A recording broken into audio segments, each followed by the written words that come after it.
Ahí estamos, mantener y reparar. Si lo titulado un poco me salió así de la cabeza, no estaba buscando emular a Foucault ni mucho menos. Simplemente son dos de las formas de trabajo que yo observé durante mi trabajo de campo en la Ciudad de México. Voy a dar un poquito más de contexto sobre eso. Y en realidad la presentación de hoy busca hacer un análisis sobre el rol del trabajo infraestructural en el abastecimiento de agua en la Ciudad de México. Espero que esto vaya quedando claro mientras avanzamos con la presentación. Ahí están mis datos de contacto. Si a alguien le interesa el tema, quiere seguir platicando, siéntanse con toda la libertad de mandarme un correo. Yo feliz de conversar con ustedes. Y aquí un poco quiero mostrar cuál va a ser el orden de la presentación. Primero voy a hablar un poco de la investigación, cuál fue su contexto metodológico y teórico. Después voy a presentar cuál es el argumento central de la investigación, pero en particular de la charla el día de hoy. Y después voy a empezar a ahondar en esta cuestión de cuál es el rol del trabajo infraestructural en el abastecimiento de agua en la Ciudad de México. Y voy a enfocarme en estas dos maneras, estas dos formas de trabajar. Una es mantener mantenimientos, esta práctica que está encaminada, digamos, a sostener el estado normal de las cosas, del flujo de agua en la Ciudad de México, y que esto incluye mantener como se encuentran hoy diversas desigualdades sociales y espaciales, que son no nada más presentes, sino históricas y que existen a través de la distribución desigual de infraestructura en la Ciudad de México. Y después voy a hablar de la práctica de reparar, que para mí es una cuestión de adaptación, es adaptativa. Es incremental en el sentido de que se va aumentando sobre la infraestructura previamente existente y es necesaria para la reproducción de diversas relaciones socioambientales, pero no como volver a una cosa normal, sino un constante cambio. Y pensando en estas dos cosas, después voy a reflexionar un poquito más ampliamente sobre por qué podríamos o deberíamos, según yo, estudiar procesos cotidianos de trabajo infraestructural. Voy a hablar por más o menos media hora, aunque probablemente sea un poquito menos. Ya me puse un cronómetro, pero Laila, si quieres mandarme un mensaje si me está pasando el tiempo, por favor, siéntete con la libertad de hacerlo. Primero, pues sí, justo contarles un poco de qué va la investigación, también un poco quién soy yo y de dónde salen todas estas ideas que voy a conversar con ustedes. Primero, el contexto metodológico. Como mencionaba Laila, esta fue una investigación etnográfica que realicé en el transcurso de un año. Yo, pues sí, llevo un rato ya viviendo en Inglaterra y aún así, pues más bien por esa misma razón, siempre con un pie en México reflexionando sobre las cuestiones que atañen a nuestra ciudad y a nuestro país. Y con esto en mente volví a la Ciudad de México de 2016 a 2017 y estuve un año en el sistema de aguas de la Ciudad de México realizando investigación etnográfica con obreros e ingenieros de campo. Los obreros en particular, aquellos que trabajan en equipos de mantenimiento, y los ingenieros, normalmente ingenieros que están en campo, que son los encargados de supervisar a estos equipos de trabajo, pero también de supervisar de manera más amplia diversas infraestructuras hidráulicas en la Ciudad de México. En particular con los obreros, estuve trabajando con dos equipos de mantenimiento en dos oficinas de SACMEX. A propósito, no menciono cuáles, por una cuestión de ética y de anonimidad, pero eran dos bastante distintas, digamos, una mucho más urbana y otra un tanto periurbana, lo cual me ayudó a observar procesos bastante distintos de operación, mantenimiento, reparación de infraestructuras hidráulicas. Primero estaba observando simplemente, estaba ahí con mi cuadernito, con mi cámara, muy fuera de lugar, y pronto tomé en serio una de las primeras recomendaciones que un ingeniero en SACMEX me dio, que fue, si quieres que los obreros confíen en ti, tienes que trabajar también, no nada más llegar y ponerte ahí. Sus primeros meses fue un poco complicado, me parece que los obreros creían, o más bien no me parece, me lo dijeron, y yo estaba ahí un poco como para espiarlos y ver que estuvieran trabajando bien o mal, que venía de alguna manera enviado por las personas en oficinas centrales de SACMEX. Y esto obviamente los hacía desconfiar de mí. El proceso etnográfico evidentemente implica ser un extraño y aquí no podía ser más extraño de lo que ya era. Entonces, una forma en la cual empecé a navegar esta diferencia y que es importante para entender de dónde salen las ideas teóricas de las que voy a hablar después, fue que empecé a involucrarme en el trabajo cotidiano, diario, de mantenimiento y reparación. Obviamente, bueno, no sé si obviamente, pero digamos no soy particularmente hábil con las manos, no soy un muy buen plomero, que debo decir que algo aprendí estando un año con los obreros. Entonces, más bien mi trabajo era cargar cosas de aquí para allá y así un poco fui negociando mi espacio en este campo con los obreros, lo cual me permitió estar más cerca con ellos, escucharlos, aprender no solamente de cómo trabajan, sino de cómo su trabajo es importante para entender el abastecimiento de agua en la Ciudad de México de manera más general. Con los ingenieros es un poquito diferente. Eh, Podemos reflexionar más sobre cuestiones metodológicas después. Si quieren preguntarme, yo encantado de hablar de esto. Es probablemente algo de lo que más me interesa, la metodología de la investigación. Y con los ingenieros fue un poco más fácil el acceso y lo que hice primero también fue estar observando, acompañándolos en el monitoreo de diversas infraestructuras, ir a tanques de agua, asegurarlos que funcionaran bien, etcétera. Y después colaborando en algunas labores administrativas, ayudé a hacer algunos reportes, a transcribir algunas estadísticas, cuestiones por el estilo, que también me ayudaron a pensar un poco en el rol del trabajo, de su trabajo, en la operación y en el funcionamiento del sistema de aguas de la Ciudad de México. Y es de esta interacción muy profunda con el campo que surgen, o quizá yo pensar que es muy profunda, temas, conceptos y relaciones y emergen de mis notas. Es decir, yo fui allá un poco como si no supiera nada de cómo funciona el sistema de aguas de la Ciudad de México, aunque sabía un poquito, y, y de la interacción cotidiana con obreros y de ingenieros, empezar a derivar conceptos, relaciones, temas, que hoy presento algunos de ellos. Voy a hablar rápidamente del contexto teórico, no los quiero aburrir demasiado con esto, así que solamente voy a dar un repasón para que tengamos todos más o menos el mismo punto de partida cuando empiece a hablar ya sobre mi investigación más en forma.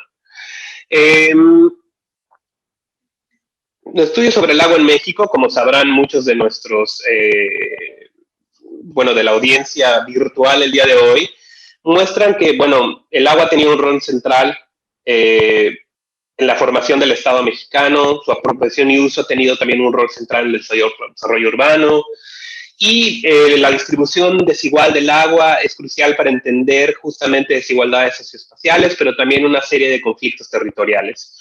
Las citas que tengo acá evidentemente no son exhaustivas, son solo algunas de ellas. Y es simplemente como un poco entender en qué contexto estoy yo pensando y trabajando. Claramente estos hallazgos sobre el rol central que tiene el agua en estos procesos, desarrollo urbano, formación del Estado, desigualdades, conflictos territoriales, no es particular a México, existe en otras geografías, con similitudes y diferencias que hoy no puedo discutir, pero que están ahí. Si alguien quiere hablar un poco de esto, yo también feliz de hacerlo. Y tienen que ver con estos procesos de modernización, urbanización, acumulación y reproducción de capital, en espacios desde Egipto hasta ciudades europeas, otros lugares en América Latina, etcétera, que también me ayudaron a pensar un poco en cuál es la especificidad, cuál es lo distinto del caso mexicano. Y dentro de este gran espacio, lo que yo estaba más interesado y continúo interesado es en estudiar prácticas cotidianas. Y esto en nuestra, digamos acá donde estoy yo, ya digo nuestra, ya llevo muchos años, Ciencias Sociales Angloparlantes, ha cobrado muchísima relevancia este estudio de las prácticas cotidianas que se articulan en torno a infraestructuras. Puede ser desde cómo personas en la periferia urbana acceden al agua, acceden a cuestiones de saneamiento, pero también cómo diversos trabajadores interactúan con infraestructuras en el día a día. Y esto también ha sucedido en México, aunque a mi entender en menor medida. Por supuesto, si alguien tiene publicaciones más recientes, por favor, compártalas conmigo y feliz de aprender más sobre esto. Y dentro de este gran espacio de investigaciones que se enfocan en las prácticas cotidianas, hay un pequeño campo más reducido que se trata sobre el rol del trabajo como práctica cotidiana, pero también como un proceso histórico, digamos, comienzan a aparecer con más frecuencia. Tienen que ver con el trabajo de mantener, digamos, infraestructuras, por ejemplo, hidráulicas en el Nilo, en Egipto, y cómo esto es crucial para producir el poder del Estado en el día a día. Prácticas de reparación, por ejemplo, en el metro de la ciudad de París, y cómo son centrales para que el metro sea un lugar que la gente puede navegar Y si no hubiera estas prácticas que reparan el espacio, lo mantienen funcionando, de pronto todo lo que está alrededor de ello colapsaría. Y esta es un poco la intuición con la que yo llegué a la Ciudad de México y es claramente lo que observé. El trabajo como esta cuestión que media entre las demandas, en el caso de la Ciudad de México, de abastecimiento de agua, los procesos de producción y deterioro de infraestructuras hidráulicas, los procesos de apropiación de agua y la escasez cada vez más notoria que hay en la Ciudad de México y en otros lugares. Sin el trabajo que media entre todas estas cuestiones, digamos, sería difícil comprender cómo funcionan. Esto es un poco ya la reflexión más teórica que empiezo a introducir y me parece a mí que hay poco hecho en esto. Hice la fea cosa de poner mi nombre ahí, pero bueno, la verdad es que he estado pensando sobre eso y no veo por qué no decir que lo he hecho. Pero evidentemente no soy el único, ni el primero, ni seré el último. Y más bien me estoy dedicando a pensar un poco cómo el trabajo nos ayuda a entender estas cuestiones. Un poco también como una respuesta a lo que en el mundo angloparlante y en las ciencias sociales también, por ejemplo, en Francia, ha pasado últimamente, que es el enfoque en lo no humano, el enfoque en la infraestructura, el enfoque en los objetos, que de pronto dejó de lado la cuestión de lo humano como si fuera menos importante. Y entonces mi investigación busca entrar en ese espacio. Pero bueno, suficiente de teoría. Vamos a hablar un poco de cuál es el problema de investigación. Ya me eché 10 minutos nomás en la introducción. Entonces, mi problema de investigación, con lo que yo llegué en mente a la Ciudad de México y con lo que hoy quiero presentar, es cuál es el rol que tiene el trabajo infraestructural en la producción. So, número uno, reproducción y adaptación de estos procesos sociomateriales, y ahorita vamos a ver qué es esto, que se articulan en torno a infraestructuras urbanas. Entonces, lo más general. Y después me interesa estudiar esto en particular en la Ciudad de México, en particular con sus infraestructuras hidráulicas, cosa que debería decir ahí, tomando las especificidades de nuestra ciudad, la Ciudad de México, como un lugar desde el cual empezamos a teorizar la cuestión urbana, el problema de la modernidad urbana también y su relación con dinámicas de urbanización capitalista. Entonces, quiero pensar en la Ciudad de México como específica, moldeada ahora sí que después de haber sido construida sobre un sistema de lagos hace 500 años y todo lo que eso conlleva, con la especificidad de las prácticas del día a día, que ahora voy a hablar de eso, y pensar desde la Ciudad de México qué podemos aprender que pueda ser utilizado en otros lugares del mundo. El argumento central que quiero presentarles hoy es el siguiente. Es que el trabajo infraestructural permite no solo la operación cotidiana de las infraestructuras hidráulicas que abastecen a la Ciudad de México, sino que también es una condición necesaria para que se reproduzcan diversas relaciones sociales, ambientales, materiales en el espacio urbano. Entonces estoy intentando poner el trabajo en el centro, pero no un trabajo abstracto, un trabajo bien concreto, un trabajo muy específico, del cual quiero ahora hablar un poco más a fondo. Y me quiero enfocar en dos formas de trabajo.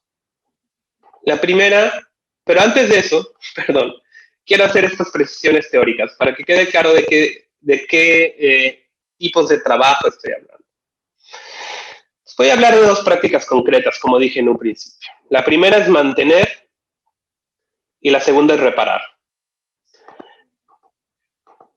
Ambas, mantener y reparar, implican relaciones múltiples, todas ellas materiales, pero también simbólicas, por supuesto, con las extensas, variadas y complejas infraestructuras que hay en la Ciudad de México, que como bien sabrán ustedes, incluyen decenas de miles de kilómetros de tuberías en redes primarias, secundarias, acueductos, cientos de pozos, 883 si no me falla la memoria, cientos de tanques de almacenamiento, y si no sé cuántos son, estaciones de bombeo, estaciones de cloración, en fin, muchísimas infraestructuras que deben ser mantenidas y reparadas constantemente. Estas infraestructuras están moldeadas materialmente por distintos procesos de deterioro, por el agotamiento de las fuentes de agua, por la cuestión de la subsidencia del suelo, que obviamente no sucede igual en toda la Ciudad de México, pero es importante para entender el sistema como tal. Y es con esta materialidad que los obreros deben lidiar en el día a día. Esta materialidad, digamos, el hecho de que algunas infraestructuras hidráulicas en la Ciudad de México, especialmente en las zonas centrales, tienen cientos, si no décadas ahí, muchas veces sin la atención suficiente, no solo por falta de presupuesto, sino por las dificultades prácticas de acceder, y ahora vamos a hablar un poco más de eso. Y es con esta materialidad que las formas de trabajo de las que quiero hablar, mantener y reparar, cobran forma. Ahora sí, después de esa larguísima introducción, quiero hablar de la cuestión de mantener. ¿A qué me refiero con esto? ¿Y qué tipo de prácticas estoy clasificando como aquellas de mantenimiento, manutención?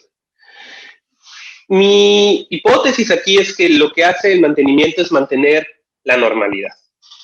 Entonces, el trabajo de mantenimiento que ocurre en el día a día en SACMEX involucra la mediación, digamos, entre diversas demandas que son hechas por burócratas, por ingenieros en jefe, por usuarios de sistema, por los ritmos y patrones que tiene el flujo de agua en infraestructuras, como he dicho, en proceso de deterioro.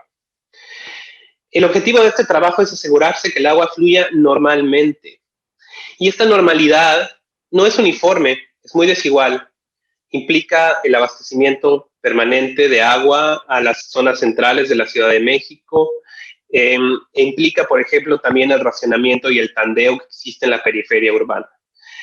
Implica disparidades enormes entre la disponibilidad de agua que hay en zonas como, por ejemplo, Iztapalapa, con la que hay en zonas como Polanco, que el consumo per cápita es abismalmente distinto.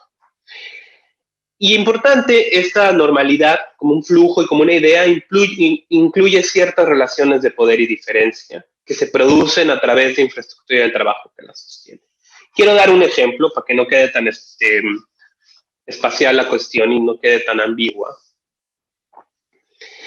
Y pienso en lo siguiente. En una de estas oficinas en las cuales yo estaba haciendo mi trabajo de campo, una de las labores centrales era operar el radio que controla la entrada de agua del sistema Lerma-Cutzamala a la Ciudad de México. Este trabajo involucra a una serie de trabajadores que están tanto en esta oficina central operando la radio, como en distintas plantas de bombeo, estaciones de distribución, en fin, muchísimas infraestructuras, sobre todo en la zona poniente de la Ciudad de México. La forma en la cual el agua es distribuida y que es utilizada por los obreros para manejar el trabajo en el día a día, tiene unas ideas de cuánta es la cantidad de agua normal que debería haber en un lugar o en otro. ¿Cuántos litros tendría que haber en un tanque de agua en, digamos, una zona de Coajimalpa donde hay vivienda de lujo, y en una zona de Álvaro Obregón donde lo que existen son mayoritariamente vivienda informal y vivienda popular?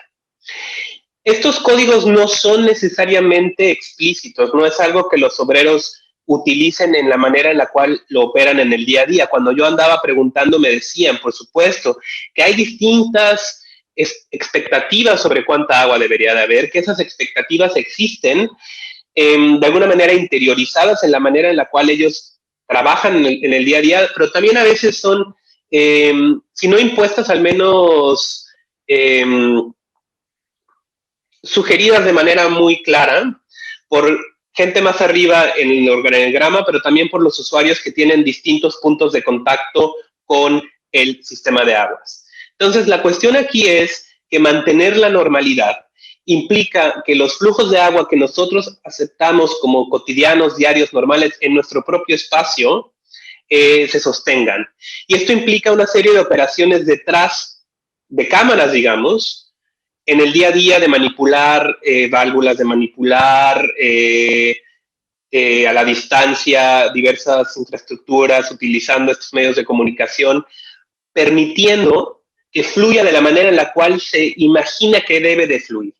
Entonces, la normalidad implica una serie de diferencias que de alguna manera, si no son naturalizadas, al menos son vueltas normales, de cierta manera casi como si estuvieran más allá de la historia, en la Ciudad de México. Por supuesto que estoy siendo aquí un poco generalizando, y no quiero decir que ningún obrero pensara que esto no es injusto o que ellos no estuvieran conscientes de ello. Simplemente quiero decir que las demandas que existen y que moldean el trabajo de los obreros vienen de otros lugares que no se reducen solamente a su agencia, a su capacidad de acción, pero que no podrían existir si ellos no actuaran y trabajaran. Esto es un poco lo que está detrás de la lógica de mantenimiento. Es una lógica y una forma de actuar cuyo objetivo es que las cosas se mantengan más o menos como están ahora. Obviamente esto es muy complicado. Y es muy complicado por una serie de razones que competen, a mi gusto, más a la segunda lógica de la que quiero hablar. Y esta es la lógica de reparación y la práctica de reparar. Estoy viendo que llegan aquí algunas preguntas, las contestaremos al final. Y la lógica de reparación es distinta por un hecho muy claro y muy básico, que es que sucede después de que algo se rompió y que algo dejó de funcionar. Por supuesto, esto es una cosa muy simple, pero creo que se puede cuestionar de una manera conceptual interesante para ayudarnos a ver cómo no todo el trabajo que acontece en el espacio urbano, en el día a día, y aquí estoy hablando obviamente de la cuestión del agua en la Ciudad de México, pero creo que podríamos también pensar en otros procesos de trabajo cotidiano que median las relaciones entre la ciudadanía, el Estado, capital, los recursos naturales, y pensar cómo no todo se trata de mantener la normalidad como un estado previamente existente, a veces sancionado de manera oficial, sino muchas veces se trata de adaptar las cosas como se pueda. Y aquí es un poco donde quiero empezar a pensar más específicamente sobre la especificidad de la cuestión en la Ciudad de México, y no solamente en la Ciudad de México, como les diré después, esto sucede en otros lugares, pero obviamente mi experiencia es en el ex DF. Entonces, como comenzaba a decir hace unos minutos, la práctica de reparar es diferente porque existe una vez que hay una ruptura en el flujo de agua potable o que no funciona de la manera en la cual se esperaba que lo hiciera antes. Mantener busca prevenir la ruptura, administrar la ruptura, reparar busca volver a unir algo que ya no estaba unido. ¿Cómo sucede esto en la Ciudad de México? En un contexto de escasez de materiales, en un contexto de escasez de herramientas y de grandes presiones sobre la fuerza de trabajo. Y esto implica diversas prácticas de improvisación y de creatividad que modifican la red hidráulica de manera incremental y diferenciada. Y esto es lo que algunos obreros ingenieros llaman parches. Yo lo puse como patchwork en un artículo que escribí en inglés y que está ahí referenciado. Si le quieren echar un ojo, sería un gran honor para mí, y luego si les parece interesante, pues, echan un correo y lo platicamos. Y de vuelta quiero volver a esta imagen para platicar un poco y darle un poco de sustancia a lo que estoy diciendo con la cuestión de reparar. Esta foto fue uno de los primeros días que estuve en el trabajo de campo, cuando todavía todo me parecía verdaderamente ajeno. Era un mundo que yo sabía que existía, evidentemente, no era la primera vez que viera un hoyo en el suelo, pero nunca había estado así de cerca y nunca había estado cuestionándome qué estaba pasando ahí. Ese día esta foto sucedió en el cruce de Palmas con Reforma, evidentemente un lugar importante para el flujo de agua, en tanto abastece a muchos de los comercios, de las empresas, de las casas que están alrededor, y también lleva el agua hacia la zona central, no tanto hacia Polanco tal vez, pero sí, digamos, a la parte más pegada a la hacienda de los Morales, etcétera. Aunque mucha de esa agua también viene por el otro lado, por Chapultepec. Pero bueno, esos son detalles que no vale la pena tal vez mencionar ahora. El punto es que estábamos ese día, debe haber sido septiembre u octubre, no estaba haciendo mucho frío, estábamos volviendo de la zona como de Coajimalpa, cuando recibimos una llamada de un ingeniero más arriba, digamos, en el organigrama. Primero, los obreros no quisieron contestar porque asumían que iba a ser trabajo a la hora que ya se había acabado el horario laboral. Los obreros a veces trabajan 16 horas en un día, 14, 12 horas. No todos, no en todos lados, no todo el tiempo, pero suele suceder. Y ese día en particular, la intuición era correcta. Les estaban llamando porque había una gran fuga de agua en este lugar que les digo, había estado inundando el estacionamiento de un edificio que está ahí al lado, donde hay una serie de corporativos, y las personas del corporativo habían estado llamando por teléfono a algunos ingenieros y burócratas más arriba en SACMEX, poniendo presión para que fueran a arreglarlo más rápido. La presión funcionó, llegamos ahí, ya cuando llegamos a este hoyo que ustedes ven estaba, pero lo que no estaba y estoy señalando la pantalla que obviamente no me pueden ver, lo que no estaba es esta manga de color azul que está conectada a una bomba para sacar el agua. Nosotros éramos el único equipo, y digo nosotros porque ahí andaba yo también, que tenía una de estas. Entonces nuestro trabajo era, punto número 1, llegar con esa bomba, ponerla a andar y después sacar el agua e intentar encontrar qué era lo que estaba pasando. Me quedan 5 minutos, así que me voy a apurar, pero creo que esto es importante porque apunta justo a esta labor de improvisación y a la especificidad del trabajo urbano y del trabajo humano. Llegamos, conseguimos echar a andar esa máquina. Bueno, yo no hice gran cosa, nada más estaba mirando y sacando fotos, muy inútil de mi parte. Y la máquina primero no funcionaba, le faltaba la cuerda, tuvimos que usar un mecate como cuerda, le faltaba gasolina, tuvimos que conseguir gasolina de otro lado, cosa que no debería decir probablemente porque no debería hacerse, pero bueno, demasiado tarde. Una vez que lograron sacar el agua de ese hoyo, los obreros entraron a intentar buscar dónde estaba la falla en la tubería. Este es obviamente un trabajo un poco impreciso y que depende mucho de los sentidos. Entonces ellos lo que veían era de dónde salía el agua y cómo lo podían encontrar. Al cabo de un buen rato de estar aventando piedras, picando, aventando, cavando, encontraron el hoyo y esa imagen no está aquí. Y fue de pronto una erupción, digamos, de agua que salía de una tubería rota y con alegría y un poco de tranquilidad fue, bueno, la encontramos, ahora toca cerrar la válvula que permite el paso de agua más arriba, vamos para allá.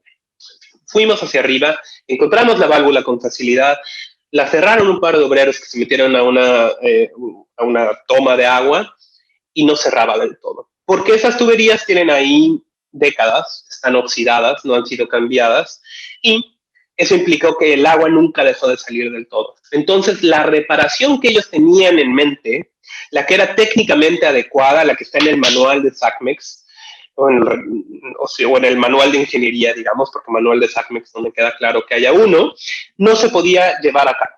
Entonces, lo que ellos tuvieron que hacer fue poner algo que ellos llaman un brazalete, que es básicamente 2 cachos de metal que se atornillan arriba, que tapan el hoyo a presión y que impiden que el agua siga saliendo. El problema era que la tubería era de 6 pulgadas y la manga esta que tenía en el brazalete era de 5. La forma en la cual uno de estos obreros lo solucionó, tomó un pedazo de metal, lo puso encima y con la fuerza de la tuerca y el tornillo lo dobló y quedó. Y yo le dije, ¿y así es como funciona este? Y me dice, sí, si ves más arriba y no está la foto aquí, una disculpa por eso. Hay otra igual, la puse aquí hace un año. Y me dijo, con toda certeza, aquí vamos a estar antes de que pase un año, porque estos solamente son parches. Y aquí es donde creo yo que hay una posibilidad de pensar conceptualmente qué implica reparar en un contexto de austeridad, reparar una red complicada como lo es la de la Ciudad de México, reparar en una ciudad tan desigual como es la Ciudad de México. Estábamos después sentados ahí en la banqueta que ven atrás, los obreros cansados, yo nada más ahí, estábamos conversando y me dice uno, bueno, aquí llegamos en 3 días, pero hay una fuga y esto no me consta porque solamente era un rumor. Hubo una fuga en una zona periférica de la Ciudad de México que descubrimos después de 15 años, una vez que hubo un deslave. Le dije, ¿cómo sabes que eran 15 años? Me dice, porque había ramas adentro de la tubería y yo asumí que eran 15 años. Con esto quiero decir que las prácticas de reparación, que son caracterizadas por creatividad, improvisación, que son incrementales en el sentido de que hace un año habían puesto una y un año después pusieron otra y probablemente en un año van a poner otra, permiten que el agua siga fluyendo de manera cotidiana, pero no son capaces de modificar las desigualdades profundas que existen en la Ciudad de México y muchas veces las reproducen. Pero no las reproducen como volver a un estado previo de las cosas, como vamos a poner el mismo tipo de tubería, sino que lo van adaptando constantemente. Y a mí esto me parece importante porque es aquí que podemos pensar qué es lo que hace específico al trabajo humano, qué es lo que lo hace no reducible a una cuestión técnica y cómo es que mirar al trabajo humano nos puede ayudar a repensar la forma en la cual las relaciones sociales y materiales que dan forma a las ciudades en las cuales habitamos existen, funcionan, se reproducen. Entonces, esto es justamente lo que quiero decir aquí. Las diferencias prácticas entre mantener y reparar, para mí, pueden funcionar como puntos de partida para interrogar teórica conceptualmente, pero también para guiar investigación sobre cómo se producen, reproducen y adaptan formas históricas y espaciales de poder, diferencia, de desigualdad y significado. Y con significado me refiero al aspecto simbólico del agua, del cual no obviamente no tengo tiempo de hablar ahora. Mantener implica volver a un orden previo, al menos en la literatura, a menudo oficialmente sancionado, es decir, así es como deberían de ser las cosas, que implica configuraciones territoriales, políticas, institucionales, colegiales consideradas como normales. Se vuelve a lo normal. Lo normal está ahí y es algo relativamente objetivo. Reparar implica algo diferente. El orden no es volver a un estado previo de estabilidad y normalidad, sino es una cosa precaria que tenemos que estar haciendo constantemente. Y para mí esto es muy productivo más allá del caso de la Ciudad de México, porque atención a las prácticas de reparación, a mi punto de reparación, puede ser útil para comprender cómo otros órdenes en el espacio urbano aparecen y cómo algunos subsisten a pesar de continuos cambios sociomateriales. Cuando hablé de la literatura en México, hablé de la que se refería a infraestructura hidráulica, pero claramente en México y en América Latina hay una enorme tradición de estudio, por ejemplo, de la vivienda informal y de las zonas en las cuales los habitantes de las periferias urbanas construyen el habitar. Estoy pensando en el trabajo de Emilio Dujao, de Angela Gigle, ustedes saben. Y creo que hay ahí un punto interesante de pensar cómo esto que normalmente nosotros imaginamos en el espacio periférico no lo es. Es sustancial a la forma en la cual se habitan las ciudades del mundo. Y no nada más la Ciudad de México. Tengo yo la impresión que las ciudades europeas no son muy distintas, y al menos lo que he escuchado hablando con colegas por acá. Me estoy pasando un poquito de tiempo, pero creo que todavía me puedo echar la conclusión con relativa calma. Nada más es una slide, así que no debería haber mucho problema. Y quiero hablar de por qué podríamos estudiar procesos cotidianos de trabajo infraestructural. Y como seguramente ustedes ya vieron por qué, porque todo el tiempo he estado haciendo alusión a esto. Para mí, esto, lo que les decía desde un principio, la proliferación de estudios sobre infraestructura que en el mundo angloparlante está sucediendo muchísimo. Si ustedes ponen infrastructure en Google Scholar van a aparecer decenas de miles de artículos. Ha desplazado a mi gusto en manera excesiva la cuestión de la agencia humana, qué es lo que hace el ser humano en particular y qué es lo que hace el trabajo en particular. Esto es un problema evidentemente conceptual, pero también es un problema político. ¿Qué pasa cuando desplazamos al trabajo en un momento en el cual evidentemente el trabajo esencial se está volviendo central o nunca ha dejado de ser? Pero más allá de la cuestión política, yo creo que hay una cuestión conceptual importante, una cuestión teórica significativa. Y creo yo que el estudio de este trabajo cotidiano, como una práctica obviamente inscrita en procesos históricos, que está constantemente mediando entre ritmos y demandas de acumulación, lo que decía antes, capitalista, urbanización, y la naturaleza nos puede ofrecer, como decía Ernst Bloch, como dice Laura Ver, una antropóloga que trabaja aquí en la London School of Economics, el trabajo nos puede ayudar a articular visiones sobre diversos procesos que o cuestionen ideologías dominantes o que se encuentren más allá de ellas. Eso es lo que dice Bloch. El trabajo, en función de estar interactuando materialmente con estos procesos históricos, nos ayuda a ver cómo acontecen más allá de los discursos ideológicos que buscan darles forma y determinarlos. Entonces, aquí lo que está sucediendo, por ejemplo, y lo que quiero sugerir, es que el trabajo de mantenimiento y sobre todo el trabajo de reparación que vemos suceder en el día a día en la Ciudad de México nos ayuda a pensar que la modernidad capitalista, lejos de ser este sueño, digamos, donde todo funciona de manera relativamente automatizada, aún en la ciudad central de la Ciudad de México, que sin duda es el lugar donde más cercano a esto el sueño moderno existe en la Ciudad de México, aún ahí no corresponde. Y este no corresponder creo que es un espacio productivo para empezar a imaginarnos entonces cómo podría funcionar las cosas de otra manera. Ese es un tema que nos puede tomar otra hora si me dejan seguir hablando. Creo que en este momento además, en el momento en el cual al menos aquí en Inglaterra, y tengo conciencia que en otros lugares del mundo también, incluido México, hemos estado hablando sobre los trabajadores esenciales. ¿Qué es el trabajo esencial? Para mí es este trabajo de mantenimiento, este trabajo de reparación, este trabajo de reproducción social y de reproducción material que permite que el mundo continúe existiendo, que es paralelo al trabajo de producción que, digamos, en los estudios marxistas tradicionales ha predominado y que ha sido completamente olvidado en estos nuevos materialismos. Me parece que en ese momento entonces podríamos volver a ver al trabajo y seguir elaborando sobre él, porque creo que nos ayudará a entender qué es exactamente lo que nos referimos como esencial. Y si estas sociedades en las cuales vivimos cambiarán radicalmente como consecuencia de esta, no solo de esta pandemia, sino de las diversas crisis que se articulan en torno de ellas, entonces, ¿qué podemos aprender acerca de lo que es esencial para nosotros como colectividad a través del trabajo? ¿Y cómo podemos incorporar las visiones de los trabajadores en tanto expertos del campo en el cual se desenvuelven para repensar qué queremos conservar de esto yendo adelante y qué queremos dejar atrás? Me imagino que dejé más preguntas que respuestas. Espero que así sea. Les quiero dar las gracias por su atención.